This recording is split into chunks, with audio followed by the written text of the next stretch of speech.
Hey guys, this is Dr. Cadell, and this video hopefully will help you get an understanding of how this course is going to work. So it's run through Canvas, and when you click on the link in your Canvas shell to this course, this is the page that you should pretty much see. So I'm going to go through each of these modules. Each of these sections is a module, and explain what information it gives you, what you do there, and all that. So the first one just has my office hours, and these are when they are. Monday and Tuesday, 7:30 to 8:30, Tuesday 12 to 2, and Wednesday 1:30 to 2:30. They're through Zoom. If you click on this link right here and then click on the link that page opens, it'll bring you into the Zoom. The next one is this one. This module here is for exams, and as we come upon exams throughout the semester, you'll see them appear in this module. The one that is here is the Proctorio Practice Quiz. Remember, you have to take this quiz successfully. I mean, you don't have to pass it, but you have to be able to take it within the first week of class, or I will drop you as a no-show. It's really important, guys, that you do this, because this will hopefully ensure that you have the internet connection and the equipment that you need to use Proctorio, which is what we use to take all our exams. I'll talk about that a little bit when we get into the syllabus. Okay, so the next module is the syllabus module, and in here there's a link to this video. Hopefully you found that. A link to the syllabus, which we'll come back to and look at in a moment. The lab and exam schedule, same thing, we'll come back to that. There's a periodic table. If you click on this and open up that link there, it's a PDF of the periodic table that I always give you on every one of your exams. And if you like, you can print that out and have that available to use during an exam. The next link is to a video that I made on how to turn in your lab reports. This is really important, guys, that you watch this and you follow the instructions, because if you don't, there's a pretty good chance that when you turn in your lab report, it'll either be blank or something will be wrong with it. Next, I have a few links, little short videos that I made on how to use some common calculators that students often have in this course. And it's really important that you guys are able to use your calculators, because we use them a lot. And if you don't know how to use them, it can mess you up. If you have a calculator that's not listed here and you'd like me to make a little video showing how to use it, just let me know. And if I can scrounge one up, then I'll make a video on that one too. By the way, speaking of calculators, you will need a scientific calculator for this course, and you should get that right away and start using it right away. Okay. The next module is the laboratories module, and this is all the information that you need for the laboratory section of this course.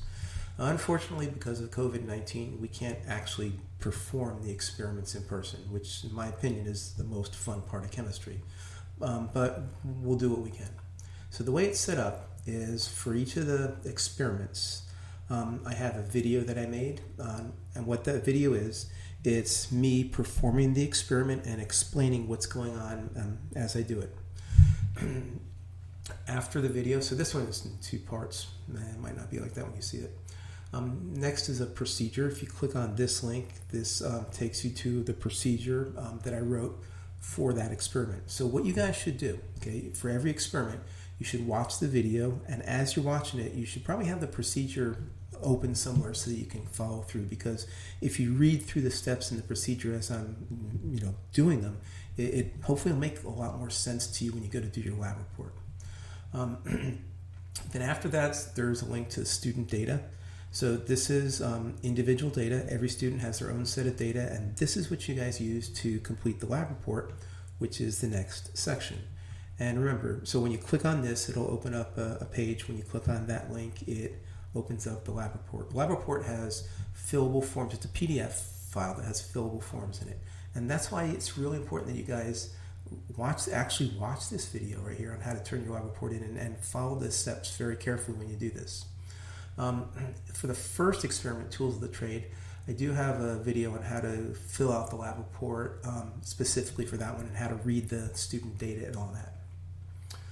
Then after that, the next experiment, there's a video, procedure, student data, lab report. I don't have all of the experiments up here yet. I'm still waiting on the video producer to edit some of the videos, but the first one's up there. The next module and all the modules after that are chapters, basically. So each of the modules after the laboratory module is basically a chapter, like in a textbook. And the way all these are set up, guys, is I have a link to a video. So this first one that says significant figures, click on that. The page that opens up, click on that link. It brings you to a YouTube video that I made on significant figures.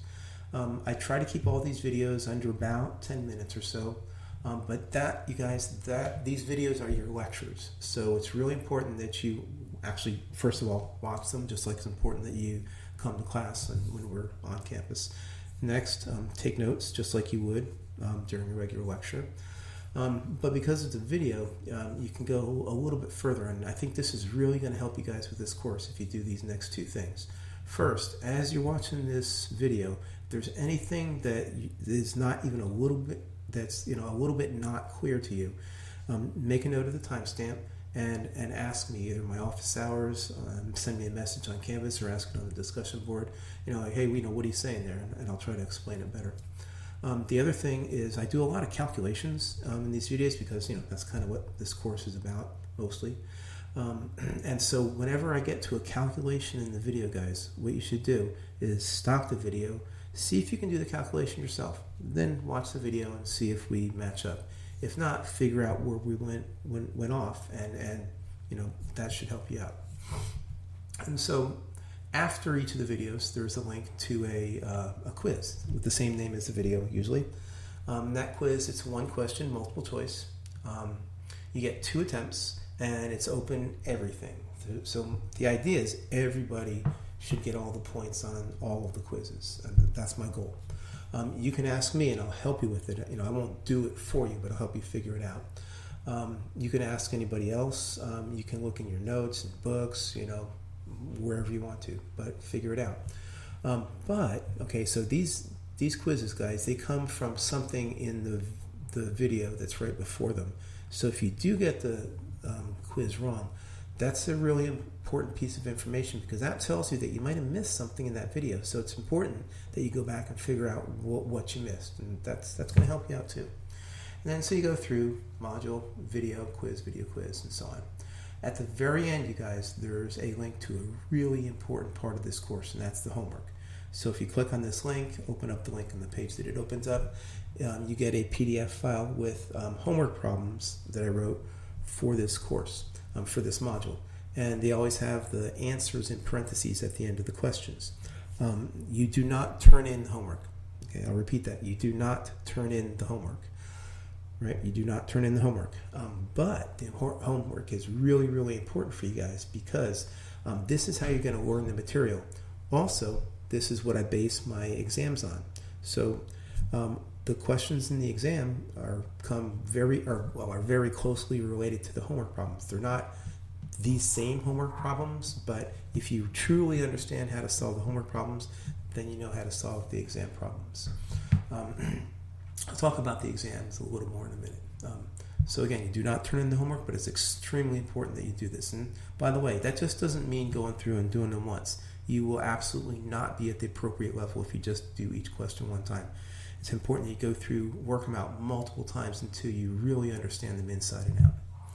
And that's it. And then the next module, next chapter, video quiz, homework, and all the way through to the end of the course.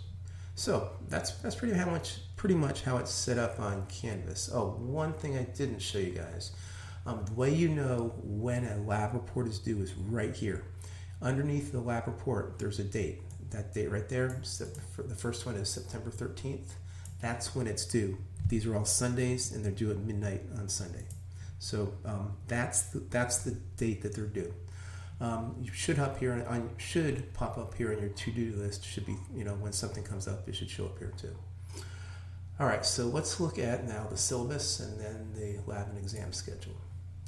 So the syllabus is always there. If you need to look anything up, you can always go find it. So first of all, this is when the exams are. When you see the exam schedule, you see that we have exams almost every week, not quite. Depending upon what section you're in, if you're in section 0726, if we have an exam that week, your exam will be on Monday that week, starting at 11, going to 11:30. If you're in section 027, I'll have to fix this. This should say Mondays. It'll be on Monday, and it'll go from 1:30 to 2. And if you want to look ahead, these are when the final exams are. So the way this course appears on Pirates.net, it says the lab is, I think either like 8:30 to 11:35 or something like that for section 0726, and then 1:30 to 4:35 for section 027. The only way it's like that is because that was the only way to make sure that you reserve this time. The only time you have to be available if you're in section 02726 is if we have an exam on Monday of that week between 11 and 11:30. That's it. And 0727 to Monday 1:30 to 2. But you have to be available that time. Do not schedule work or anything else during that time, because if you're not there, it's just like you didn't come to campus to take an exam. You missed the exam. So make sure that you're there these times. You don't have to be there for the full 3 hours, but you do have to be somewhere you can, on a computer that you have set up for Proctorio during these times. All right, so next, recommended materials. I do not require a textbook for this course, guys, but this is the textbook that I based the course off of. But any what they call GOB chemistry text will suffice. If you want a text, you don't even really need one. GOB stands for General Organic and Biochemistry. If you find a textbook at that level, and you want, if you want a textbook, just find the least expensive one, and that'll work just fine. So why would you want a textbook? Well, 2 reasons that people might use a textbook in this course is, one, sometimes they want more homework problems to practice on. They all have a lot of homework problems.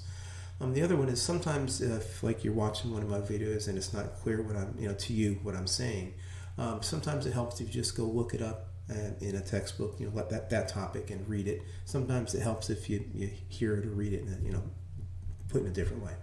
That's really all you might need a textbook for. Extra credit, there is none. Please do not ask. So, in order to use Proctorio, you have to have this equipment, and it's required for this course. Working webcam with this minimum resolution, working microphone, reliable. Has to be reliable. If internet access, if your internet access cuts out in the middle of an exam because it's not reliable, then you've lost time. Okay, so it's your responsibility to make sure you have reliable internet access, and it has to have at least this upload speed. You have to have this much free disk space. Also, this is a big one too, guys. You have to have at least 2 gigs of free RAM. That doesn't mean 2 gigs installed. If you have 2 gigs installed, it's not all going to be free. The system uses up some of that RAM. So check your system. You can go in there. You can find out how much free RAM you have. Make sure you have at least 2 gigabytes free. Pretty much everybody should have a Pentium or better processor. Any of these operating systems or higher will work. So here's how the grading goes. You guys take 11 exams. I have Canvas set up to drop the one lowest, so you're graded out of your 10 highest exam scores for a total of 70%. That means each exam is worth 7% of your total grade. Those online quizzes, they're worth 5%. I do have Canvas set up to drop the 5 lowest quiz scores. Final exam's worth 10% and the lab's 15%. Grading scheme, there it is, 90 to 100 an A, 80 to 89 a B, 60 to 69, that's not a typo, 60 to 69 is a C, 50 to 59 a D, 0 to 49 an F. Now, when you guys look at Canvas and the gradebook, it gives you 2 places past the decimal, your total percent. I round to the nearest whole number. So if you get an 89.49%, you get a B. If you get an 89.50%, you get an A, because that rounds up to 90. This next one's important. Yes, make sure you turn in all of the lab reports. If you do not turn in all of the lab reports, regardless of what grade you get on the rest of the course, you will not pass the course. Again, as I said, it's really important that you take that Proctorio practice quiz within the first week of class. If you don't, I will drop you as a no-show and give your spot to the next person in the wait list. This is all that. If If you don't take an exam, you don't tell me that you're going to have to miss it, then I'll drop you from the course and give your spot, if it's before the census date, to the next person. Okay, so academic dishonesty. Please don't cheat. If I catch you cheating, then you get a 0 on that exam. You can't replace it with anything else, and I report you to the school. Anybody that uses DSPS, it's not a problem. It's a little bit different with this COVID-19 stuff and online, but the way it works is if you have extended time from DSPS, send me a PDF of your DSPS paperwork. I need to see that within the first week of class, whenever you first find out. This will tell me how long you get extra for the exam. So what I do is I always give you the extended time by starting you early. And that is because I want you to finish at the same time as everybody else in the class. So let's say you get time and a half. That means, and say the class gets 30 minutes, they start at 11 o'clock. That means you would get 45 minutes, so I would have you start at 10:45. That way you finish at 11:30 with the rest of them. If you start at 10:45 to get your extra time and you start late, then it's like you were late to the exam and you don't get all your time. So make sure you're there on time. I do not give makeup exams. If you miss an exam, you get a 0. But if you miss one, because I drop your lowest score, that's the one that gets dropped. Also, let me know if you're going to miss an exam, because if you don't, then I could drop you from the course. So again, it is your responsibility to make sure you have the equipment that you need to use Proctorio, you have reliable internet access, and take that practice quiz. If you don't, I'll drop you from the course.